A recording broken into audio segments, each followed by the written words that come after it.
Pesulap merah mengatakan bahwa santet tidak ada karena dia belum pernah merasakan santet, tapi dia belajar. Nah, ini kan lucu. Pesulap merah memang tidak percaya, tapi saya buktinya tahu. Saya yang ngerasain sakitnya, disantetnya. Keluarga saya pun jadi saksi melihat saya selama seminggu mati. Melihat saya selama seminggu saya tidak sadar diri. Kalau nggak percaya, tanya dokternya. Saya kok buktinya yang masih hidup nih sekarang. Kalau nggak percaya, tanya dokternya. Gila, kalau dia sampai nggak percaya pelet itu ada, saya sendiri ngalamin. Waktu itu saya sampai pisah sama mantan pacar saya ya. Itu bener-bener di luar masuk akal banget gimana caranya saya bisa suka sama seorang kakek-kakek. Ini udah keterlaluan. Tapi kalau ujung-ujungnya sampai mengomentari yang lain di luar ranahnya dia, ya udah sih itu mah bukan urusan lu sebenarnya gitu buat dibahas. Sedangkan merah dari atas turun ke bawah. Ada apa ini ceritanya? Kita sebagai petarot, kita tahu apa arti ini semua. Menjadi satu teka-teki yang luar biasa.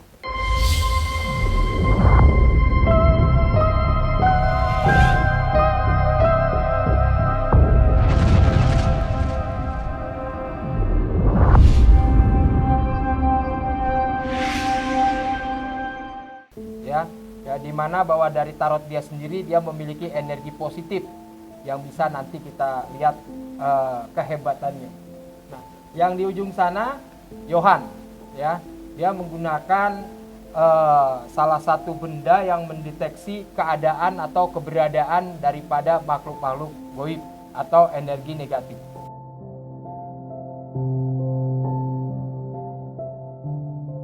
Oke, jadi Henry ini bisa merasakan satu energi di luar dari pemikiran kita ya. Jadi dia dengan gampangnya, dengan mudahnya menarik energi negatif di sekeliling dia. Saya pertama kali bisa merasakan yang di luar seperti hawa dari penglihatan, kepekaan, feeling, banyak pokoknya yang di luar logika. Jadi terutama yang posisinya kalau kita lagi ada shoot ya, satu misteri apapun, dia ini gampang untuk menarik energi ya, kayak misalnya energi negatif berbentuk wujud hewan atau apa. Kebanyakan hewan yang lebih gampang saya tarik hewan gitu, karena kalau hewan itu kan nggak terlalu banyak perlawanannya daripada yang sosok yang tinggi besar. Misalkan di satu tempat itu memang ada macan ya, entah macan entah ular, kita tarik dari energinya dia gitu, energinya kita tarik langsung kita masukin, jadi kita bisa langsung komunikasi yang ada di situ. Oke, yang kedua MG dia menggunakan batinnya untuk merasakan sesuatu yang akan terjadi. Coba diceritakan. Ya, sebenarnya gak susah ya untuk menjelaskan kenapa bisa merasakan ibaratnya seperti ini. Kita berbeda ya, halu, imajinasi dan merasakan itu sangat berbeda sekali.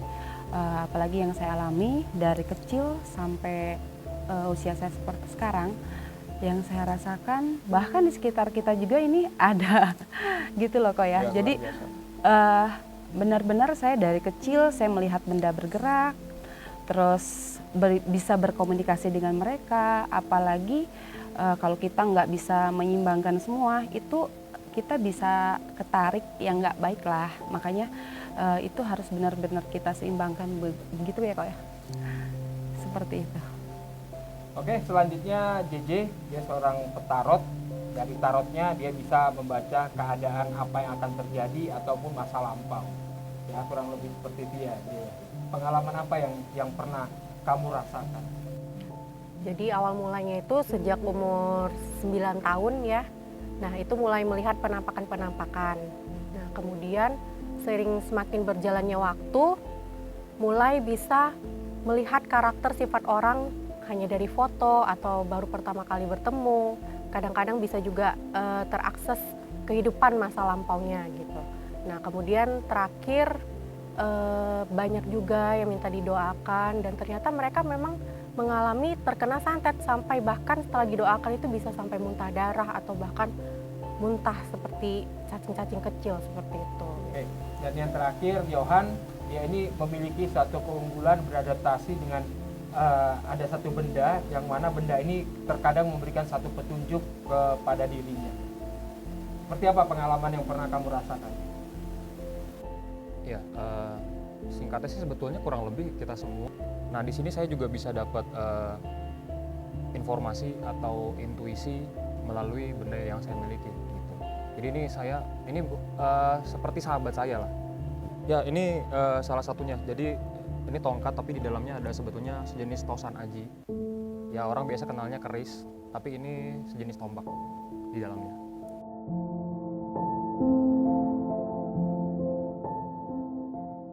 Beberapa iya, termasuk salah satunya ini.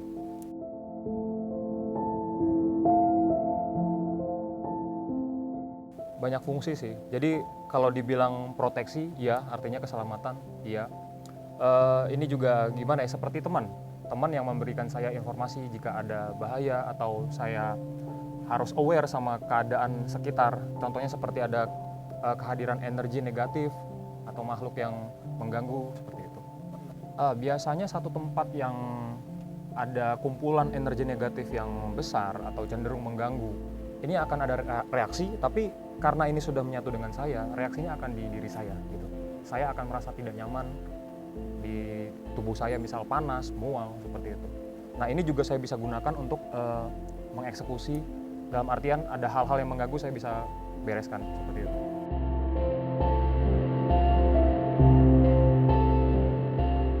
Kalau dari tim sendiri sebenarnya yang banyak menceritakan Alfisa MG ya, karena MG ini dulu pernah disantet lah dikatakan ya, karena dia sendiri juga nggak tahu kesalahannya di mana, cuman kita prediksi juga ibaratnya energi negatif itu kena lah kepada MG. Itu pengalamannya gimana?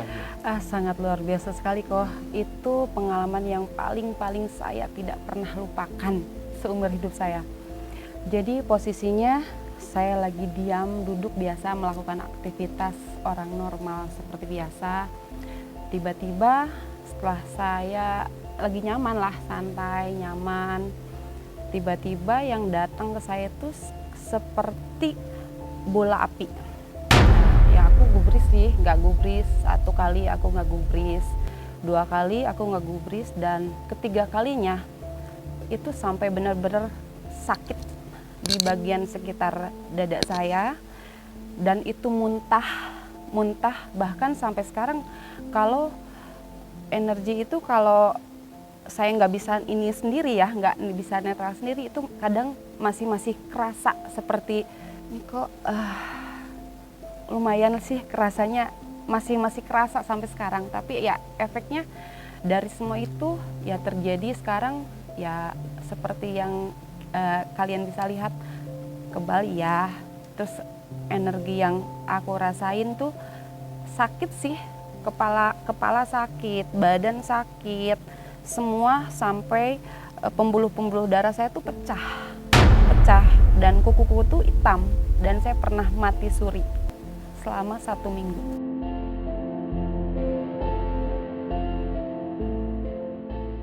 Selama saya mati suri 1 minggu yang saya alami pribadi, benar-benar ketika pecah pembuluh darah itu saya kan masuk UGD, dan saya tidak pernah merasakan ini mau kemana ya. Aku melihat tuh garis-garis putih ya, garis-garis putih, dan aku terlelap aja gitu, dan aku melihat di situ pas perasaan aku buka mata. Aku membuka mata dan di situ kelihatan putih semua, dan saya harus jalan satu lorong jalan, tapi banyak orang kiri kanan.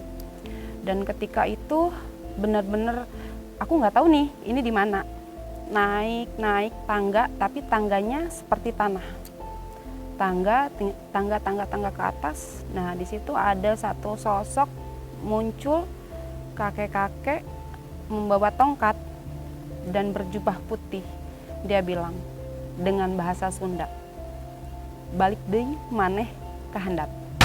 Dan aku bilang, "Kenapa? Aku hanya ikutin cahaya nih." "Balik deui," gitu. Dia bilang balik deui. Nah, seketika itu aku udah nggak ingat, dan dokter bilang, Itu udah anfal, udah keluar banget semua, udah anfal banget. Udah situ aku nggak ingat lagi.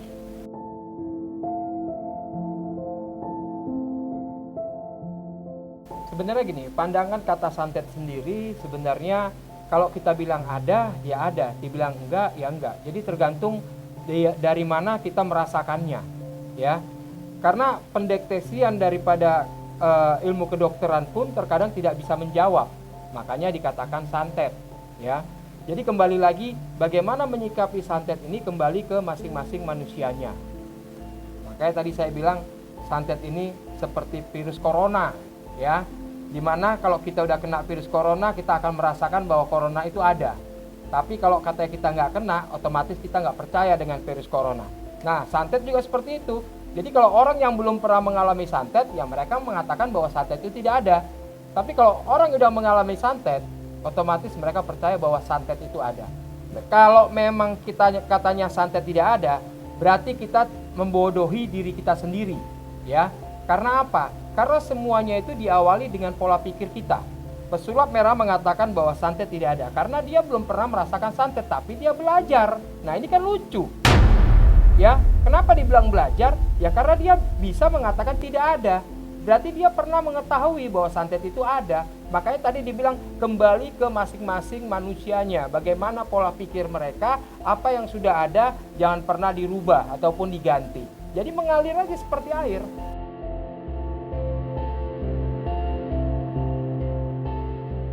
Ya, jadi pernah dulu di internet dia ya, kalau nggak salah ya, sampai dia pernah cerita ke saya, sampai mau makan, mau mandi, inget sama itu orang terus ya. Itu luar biasa ya waktu itu ya. Gimana cara ceritanya gimana? Ini menarik sekali nih pemirsa Ganjil Misteri ini. Jadi waktu itu sekitar tahun 2016. Nah, waktu itu saya ada ke satu tempat sembayang gitu ya. Nah, itu tanpa sengaja menyebutkan tanggal lahir saya waktu itu. Nah, anehnya pada saat itu tidak ada perasaan apapun gitu ya, biasa aja, normal.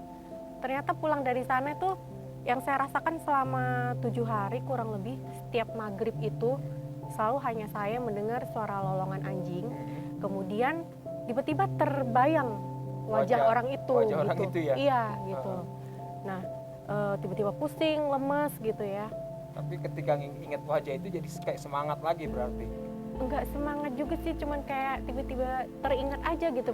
Tapi dalam hati saya juga ngerasa keanehan. Saya nggak ada rasa apa-apa, kenapa bisa terbayang wajah itu gitu. Selama 7 hari ya? 7 hari, tengah malam juga di atas atap rumah tuh ada suara seperti lemparan bom, ledakan bom gitu. Tapi kamu tertarik tidak sih melihat itu orang atau bagaimana gitu?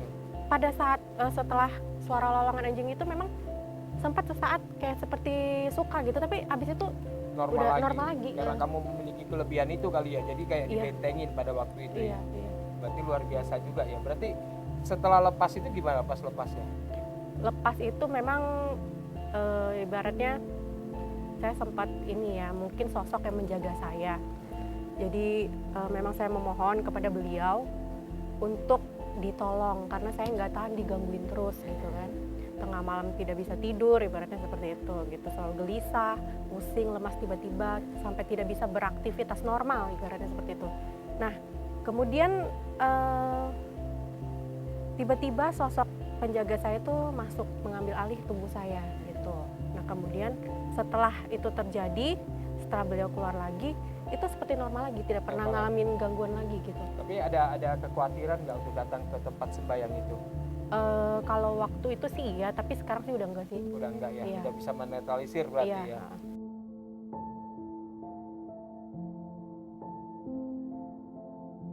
Jadi ibaratnya yaitu bukti nyatanya adalah sebelumnya kita tidak ada perasaan apapun terhadap orang itu gitu kan. Namun di saat-saat tertentu, nah itu biasanya saat maghrib, tengah malam, tiba-tiba bisa teringat orang itu atau sering memimpikan orang itu gitu. Sebenarnya pada kita baru mungkin pertama bertemu atau tidak terlalu banyak komunikasi gitu ya. Tapi intinya pernah menjalaninya ya? Iya. Berarti namanya pelet berarti percaya ada berarti ya? Iya betul.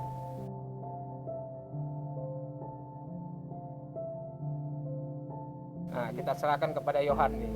Nah, soalnya nih Johan nih salah satu yang tadinya fans banget sama pesulap merah. Setelah dia kaji kok ada kekurangannya. Coba saudara Johan coba. Well, kok Antoni nggak salah ya bilang saya ngefans, tapi sebetulnya lebih ke saya anggap pesulap merah ini berkarya yang bikin orang Indonesia lebih melek, dalam arti memang banyak fenomena perdukunan di Indonesia yang menggunakan tipuan atau trik gitu.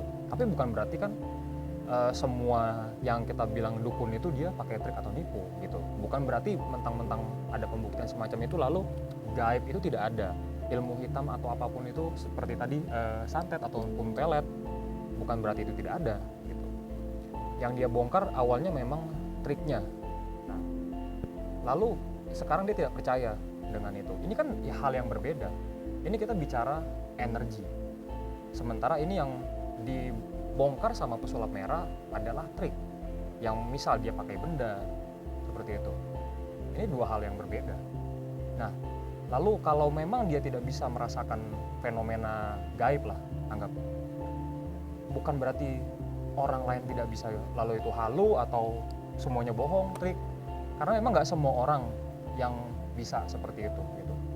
Bisa juga mungkin kalau dari orang yang secara lahir dia tidak punya kemampuan tapi dia cukup spiritual, dalam arti mungkin dalam beragama dia tekun seperti itu, ibadahnya kuat. Saya rasa, saya yakin akan ada kepekaan yang lebih yang dia miliki. Contoh, kita bisa memahami orang lain secara energi gitu. Padahal mungkin orang itu nggak ada cerita, tapi kita bisa paham dia ada masalah, kita harus bantu dia bagaimana, kita bisa memahami dia sehingga gimana orang itu juga nyaman bicara sama kita untuk menceritakan permasalahan dia. Ya kalau buat saya sih yang namanya sulap itu kan pasti dengan logika gitu, dan gaib itu di luar logika. Jadi bukan dua hal yang bisa disatukan, sama nggak bisa. Kalau dia bilang dia tidak merasakan, ya memang nggak bisa semua orang merasakan yang namanya goib itu gitu. Hanya beberapa orang dan beberapa orang pilihan yang bisa gitu. Dan untuk kasus yang kemarin-kemarin itu buat saya membongkar trik-trik para dukun itu bagus, buat saya sangat bagus gitu, karena memang banyak yang menipu, membohongi, dan memanfaatkan gitu. Tapi kalau ujung-ujungnya sampai mengomentari yang lain di luar ranahnya dia, ya ada sesuatu hal yang buat saya itu ya udah sih, itu mah bukan urusan lu sebenarnya gitu buat dibahas. Pesulap merah memang tidak percaya, tapi saya buktinya tahu. Saya yang ngerasainnya. Saya yang ngerasain sakitnya, disantetnya. Keluarga saya pun jadi saksi. Melihat saya selama seminggu mati. Melihat saya selama seminggu saya tidak sadar diri. Kalau nggak percaya, tanya dokternya. Saya kok buktinya yang masih hidup nih sekarang. Gila, kalau dia sampai nggak percaya pelet itu ada, saya sendiri ngalamin. Waktu itu saya sampai pisah sama mantan pacar saya ya. Itu bener-bener di luar masuk akal banget, gimana caranya saya bisa suka sama seorang kakek-kakek. Gimana caranya coba? Oke, kalau Johan sendiri masalah pesulap merah antara trik dan energi seperti apa? Ya, begini. Jadi pesulap merah itu ya dia pesulap. Sementara mungkin yang dia bilang dukun ini bermainnya di bidang energi, sesuatu yang goib. Itu bukan bidang dia, itu bukan ranah dia. Ya seharusnya pesulap merah bisa lebih bijaksana. Seperti yang tadi saya katakan ya, awalnya saya salut sama dia. Dia membongkar trik-trik sulap apa yang dilakukan oleh dukun gitu.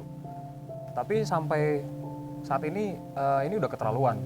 Karena dia sudah mencampur adukan antara magis atau gaib, energi dengan trik sulap yang mana itu fisik, nggak bisa. Itu dua hal yang berbeda, itu bukan ranah dia.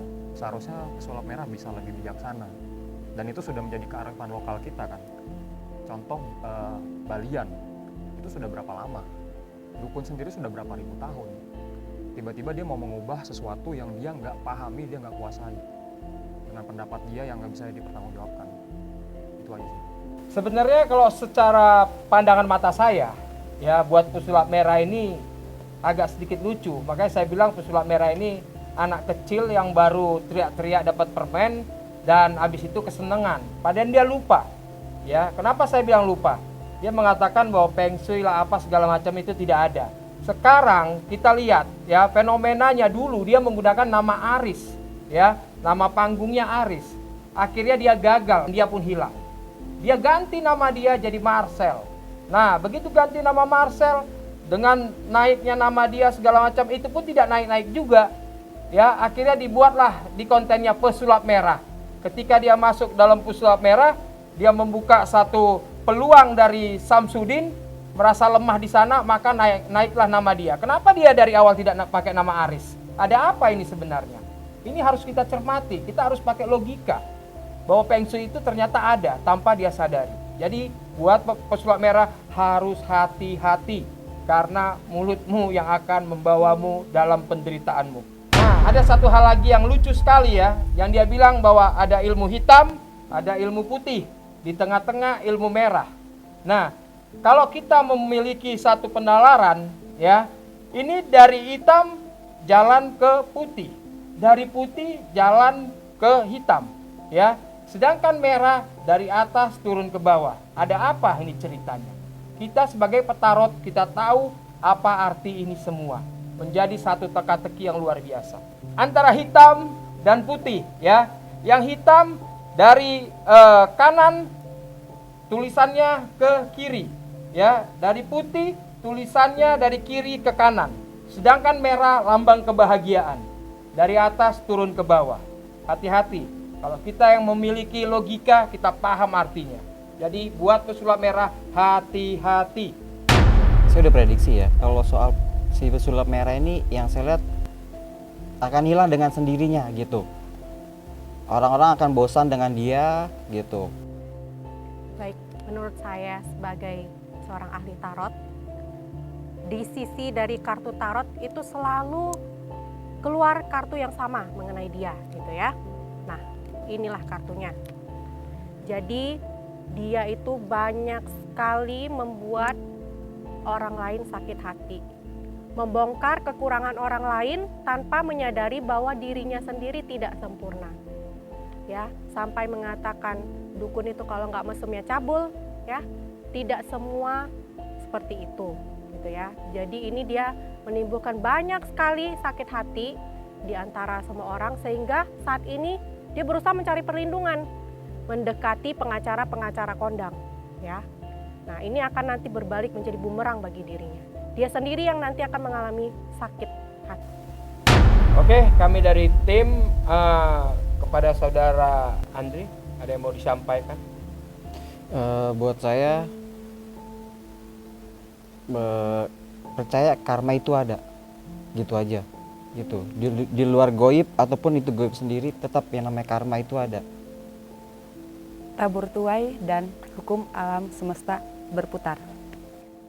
Menurut saya, itu selama hal-hal goib ini membawa efek positif untuk orang lain, bisa menyembuhkan orang lain, atau mengubah hidupnya menjadi lebih semangat, lebih sehat.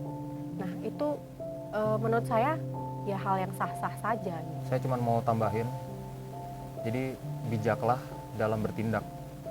Jangan cuma mikirin dirinya sendiri aja, tapi coba sebelum bertindak kita pikirin dampaknya terhadap orang lain atau secara luas. Oke, dari saya sendiri selalu berpikiran positif untuk mendapatkan hal-hal yang positif. Jadi jangan terlalu gampang percaya terhadap manusia, tapi dekatkanlah diri kita kepada Tuhan agar petunjuk apapun yang bisa kita lakukan selalu diberkati. Dari tim saya sendiri sebenarnya tidak ingin memojokkan pesulap merah. Ini secara ritual masing-masing dari tim saya. Ya, apapun yang manusia buat atau lakukan, semuanya tergantung kita sendiri yang menilainya. Jadi kalau mengedukasi kebaikan, tetap maju pesulap merah. Tapi kalau membodohi orang-orang demi keuntungan pribadinya, stop. Karena masih banyak orang-orang pintar di sana. Oke, buat Ganjil Misteri sudah mengundang kita kemari.